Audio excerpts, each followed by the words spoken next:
What you're about to hear is exactly why videos like this and why finding sleepers and how to do it is so damn important for fantasy drafts. Brandon Ayuk, last year, ADP 56. Deebo Samuel, 92. Chase Edmonds, 62. James Conner, 101. Ronald Jones, 83. Leonard Fournette, 95. Samuel, Conner, and Fournette all went on to finish top 7 at their positions or better, and they were drafted way after, or at least a full round after their positional counterparts. And none of them were drafted inside the top 90 picks. Meanwhile, Ayuk, Edmonds, and Jones finished 45th, 35th, and 59th at their positions, respectively. And this happens all the time. And that's why in this video, we won't be talking about a currently trending player like Dameon Pierce as a sleeper. He's a great pick as the running back 43. You shouldn't care that he's on a bad offense. Go ahead and draft him, but we'll save that for another time. I want to talk about the teams, not just the players, the teams that can win your league. And I'm not talking about squads with clear and identifiable top options. I'm talking about digging deep into the teams that don't have that certainty at the skill position. And when I say teams, I don't mean collectively. I'm talking about how undetermined target shares and snap counts and workloads on all of those teams can help us find the true diamonds in the rough, like the Connors from last year, the Deebo Samuels, and so much more. Uncertainty undoubtedly breeds opportunity, and that's what wins our league. Also, when it comes to the players we're talking about, remember this: being wrong on a late round pick does not hurt you. It's expected to happen. But being right on a late round pick can legitimately win your league. So you don't have to be confident in these guys. You don't even have to like them for that matter. Actually, that's kind of the point. I'm Dave Loughran from Stokastic Fantasy. Hit that thumbs up. Subscribe to the channel. Leave a comment down below. Let me know who your favorite sleepers are for the 2022 season, and let's dive into it. First up, Green Bay Packers receivers. I love when people say, I have no idea who's going to be the number 1 or number 2 on that team. I have no idea what the offense is going to look like, so I'm just going to avoid them. That's literally the last thing you want to do in a situation like that, especially when your quarterback is Aaron Rodgers. Now, clearly, I'm not saying we're going to see the next Davante Adams in 2022. I can say with near certainty that we won't. But the highest any Green Bay pass catcher is being drafted right now is in the 9th round. And since becoming the Packers' starting quarterback in 2008, Aaron Rodgers has supported a top 6 wide receiver, fantasy points per game, 10 different times. Greg Jennings twice, Jordy Nelson 3 times, and Davante Adams times 5. And what do all these guys have in common? None of them were first-round draft picks. And again, not saying anyone in Green Bay will do that this year, but literally none of them have to. Allen Lazard's being drafted as the wide receiver 41. Christian Watson, a second-round pick this year, wink, wink, all those former guys, second-rounders, is going off the board as the wide receiver 59. And even Romeo Doubs, who has developed a strong connection with Rodgers in camp since Watson's been sidelined, is currently the wide receiver 69.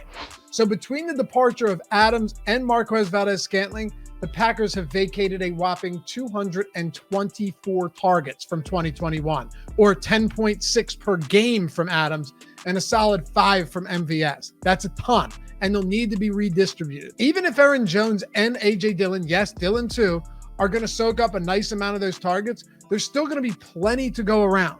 I like Lazard as the top dog here for sure, as he scored 5 of his 8 touchdowns over the final 5 weeks of the season and has a long-standing relationship with Rodgers.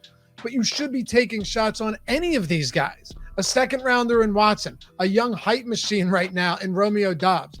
The Packers literally have the 9th shortest odds to be the highest scoring team in football this season, and all of the pass catchers are going over low. If you haven't checked out UnderdogFantasy.com yet, you're doing fantasy all wrong. Best ball, clearly the future of fantasy football. Even if you stick in your redraft leagues, best ball is the future because you draft your teams, which is undeniably, objectively, the best part of fantasy football every year. And then you don't need to make trades. You don't set your roster. You kick back and you watch your team build up points, and then you go on to hopefully win multi-million dollars because they've got monster prize pools at Underdog this season. Best Ball Mania 3, $10 million prize pool. Even if you finish first in the regular season and shit the bed in the postseason, you are still getting $1 million. Of course, it's not easy to win these things, but the prize pools are massive. And then if you're a lower level player, you've got the puppy, you've got a ton of contests, $5 entry, $25 entry, whatever it is that you're looking for over there at Underdog Fantasy. The best part though, if you use the promo code Stokastic, STOKASTIC, get up to a $100 first match deposit bonus over there. You can draft as many teams as you want over at Underdog Fantasy and make a lot of money in the process. Use the promo code Stokastic, Stokastic, when you sign up, and we'll see you over there, underdogfantasy.com. Kansas City Chiefs receivers. Speaking of uncertainty on a team that just voided a shit ton of targets and also has an elite quarterback, the value in Kansas City is absolutely ripe for the picking this year. Of course, Travis Kelce's a mainstay as Mahomes' top target, but what about after that? Word out of camp right now is that Juju Smith-Schuster's looking like the wide receiver one, but you're still talking about a team that between Tyreek Hill and lesser-involved players like Byron Pringle and Demarcus Robinson vacated an insane 260 targets. 260 targets from a year ago. MVS just signed a 3-year, $30 million contract and almost certainly is going to be used often as a deep threat and will be on the field all game, while Mecole Hardman, a former second-round pick, is now the longest tenured wide receiver in Kansas City, and Mahomes has already said he's going to be, and I quote, a big part of the offense. Not to mention Hardman, while he's been just average in 3 NFL seasons, has seen his target totals increase from 41 as a rookie to 62 in 2020, and then 83 in 2021. And now Tyreek Hill no longer exists in Kansas City. So while Kelce is justifiably going off the board in the late first, early second round, and Juju's ADP is riding the preseason hype wave all the way up to the 6th round, which I think is totally fine, by the way, Valdez-Scantling, a very legitimate deep threat who has played his entire career with an elite quarterback, can be had in the 11th round. And Hardman, a complete afterthought in drafts, is currently going in the 14th round, if at all, in some leagues. So think about this. You literally risk nothing by drafting these guys on a team that has arguably the best quarterback in football, just vacated 40% of targets from a year ago, and has the 4th shortest odds to be the highest scoring team in football this year. Do you seriously not want to roll the dice on a risk-free piece of this offense in 2022? Even if it's Sky Moore, get a piece of this team, even if it's late. I mean, you've got to be kidding me. I'm editing this video right now. Now, I already did put an edit later in the video for news that broke. You'll see who it's about in just a second. But right as I'm about to post this, it's fully edited. Everything's about to go live. Mecole Hardman gets carted off the field in practice. So we don't know the severity of it yet. Keep a close watch on this, but understand that, one, if it's serious, you just have to like MVS more.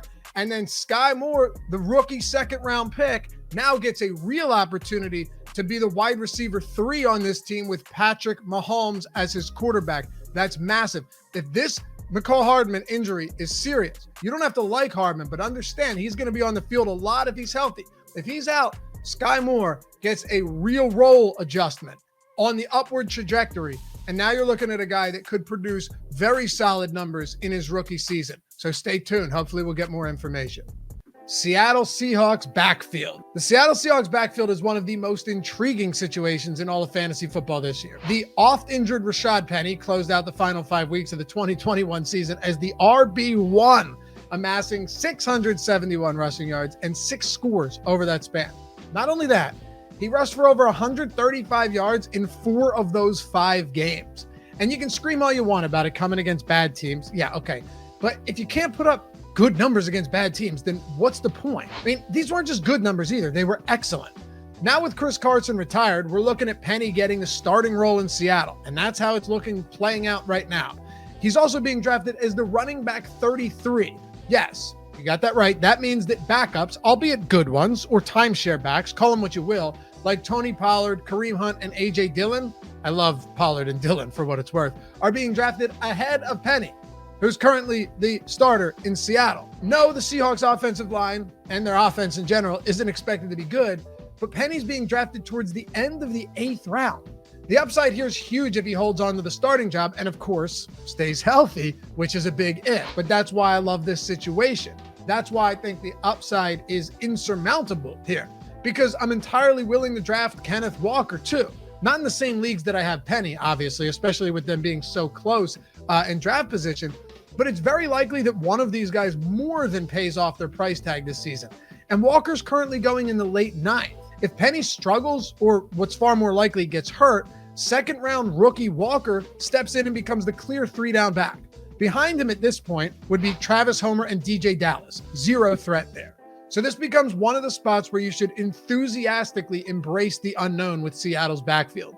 Don't go into drafts with the mindset of Penny's definitely the guy. Walker won't do shit this year. Or Penny definitely won't stay healthy, and even if he does, he'll cede a lot of work to Walker late in the season. Consider all the possibilities and be willing to land either of these guys later in the draft. With minimal risk and maximum upside, this decision should make itself. All right, just a quick edit here before we move on.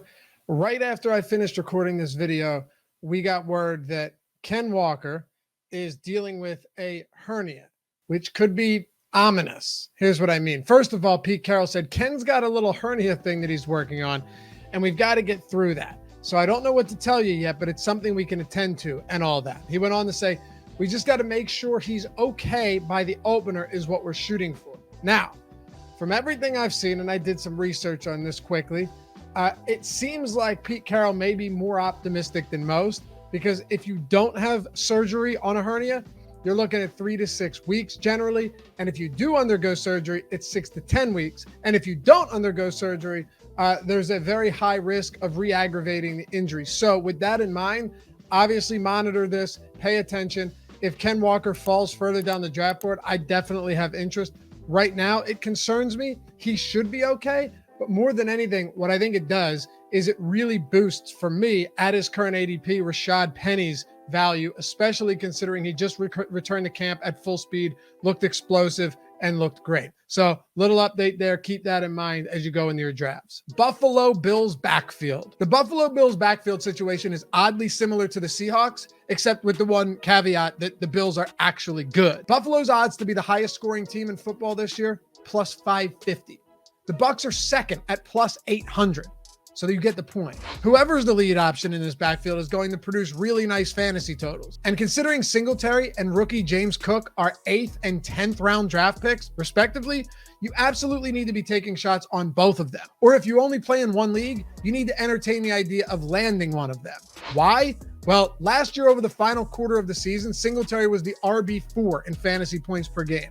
And from weeks 14 through the divisional round in the playoffs, he had an average snap share of 84%, actually played 100% of snaps in that loss to the Kansas City Chiefs. Not to mention, over the final 4 weeks of the season, Singletary was 3rd in carries inside the 10 and 2nd in the red zone.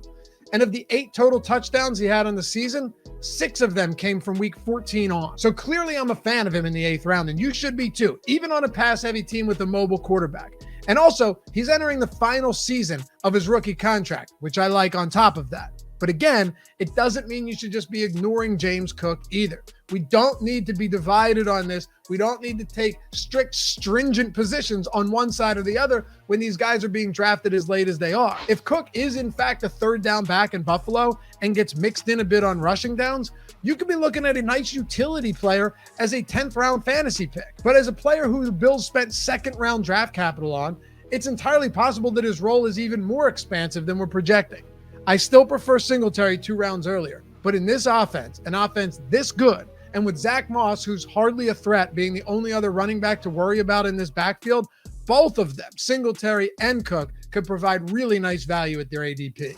Thanks as always for watching. Appreciate you guys. Follow me at Loughran_D on Twitter, LOUGHY_D, and we'll catch you back here for the next one. Peace.